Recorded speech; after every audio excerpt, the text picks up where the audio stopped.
मध्य प्रदेश की नई ट्रांसफर नीति जारी कर दी गई है। 1 से 31 जुलाई तक एमपी में सरकारी कर्मचारियों अधिकारियों के तबादले होंगे। नई तबादला नीति के तहत प्रदेश के अनुसूचित क्षेत्र में खाली पदों को पहले भरा जाएगा। इन क्षेत्रों में 3 साल की सर्विस पूरी होने के बाद ही दूसरी जगह ट्रांसफर किए जाएंगे। इसके साथ ही कोरोना से गंभीर बीमार होने वालों को ट्रांसफर में प्राथमिकता दी जाएगी। नई पॉलिसी के अनुसार इस बार तहसील, जिला और राज्य स्तर पर तृतीय और चतुर्थ श्रेणी के कर्मचारियों के तबादले प्रभारी मंत्री की सिफारिश पर ही होंगे।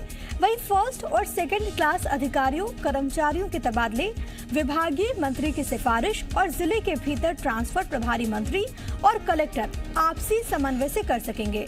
पुलिस महकमे में डीएसपी से नीचे के पुलिस रैंक के कर्मचारियों की ट्रांसफर पुलिस स्थापना बोर्ड करेगा। डीएसपी और उनके ऊपर के पुलिस अधिकारियों के तबादले गृह मंत्री की सिफारिश के बाद सीएम के साथ समन्वय के आधार पर होंगे। जिन अधिकारियों कर्मचारियों के रिटायर होने में 1 साल का वक्त बचा है, उनका ट्रांसफर नहीं होगा। जिन कर्मचारियों के खिलाफ आपराधिक मामले या फिर विभागीय जांच लंबित हैं, उनका भी ट्रांसफर नहीं किया। पत्नी का एक साथ एक जगह पर ट्रांसफर उनके खुद के खर्चे पर ही होगा। नई तबादला नीति जारी कर दी गई है और इसके आधार पर अब ट्रांसफर्स होंगे। हालांकि तमाम तरह के जो पहलू हैं उनका ख्याल रखा जाएगा।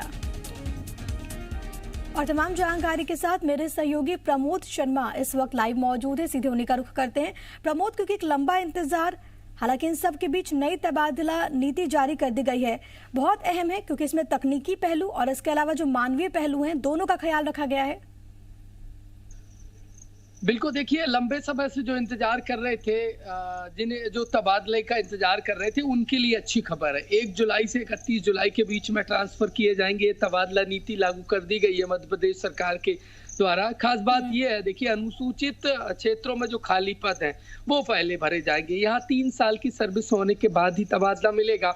और इस बार देखिए बहुत पारदर्शिता बरती गई है, हम कह सकते हैं, क्योंकि कई ऐसे अधिकारी होते हैं जिन पर विभागीय जांच चल रही होती है, उनके तबादले हो जाते हैं। इस बार ऐसा नहीं होगा। सरकार ने तबादला नीति में साफ जिक्र किया है कि जिन पर आपराधिक प्रकरण है और जिनके खिलाफ विभागीय जांच चल रही है, उनके तबादले नहीं होंगे। इसके साथ साथ जो हस्बैंड वाइफ के तबादले होते थे, वो इस बार विभाग नहीं करेगा, वो स्वयं के खर्चे पर होंगे।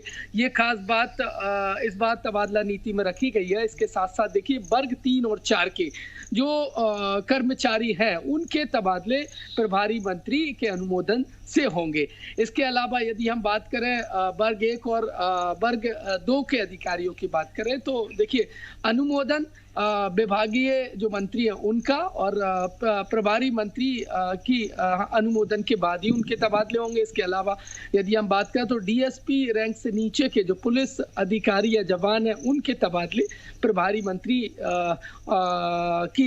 की तरफ से होंगे, अनुमोदन से होंगे। इसके अलावा डीएसपी रैंक से ऊपर वाले जो अधिकारी हैं, उनके तबादले गृह मंत्री के अनुमोदन और मुख्यमंत्री के समन्वय से होंगे। इस बार ये तबादला नीति में देखिए पूरी पारदर्शिता बरती गई है। किसी भी तरीके से कोई ऐसा अधिकारी जिसके खिलाफ विभागीय जांच चल रही है, जो करप्ट है या इस तरीके के कोई मामले दर्ज है, तो उसका तबादला नहीं होगा।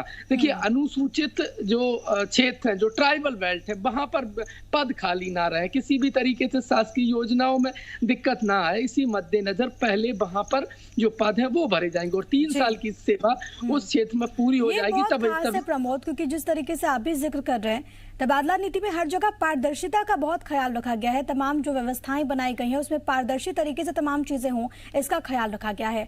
बने रहिएगा प्रमोद। एक और अहम खबर अपने दर्शकों को बता देती हूँ।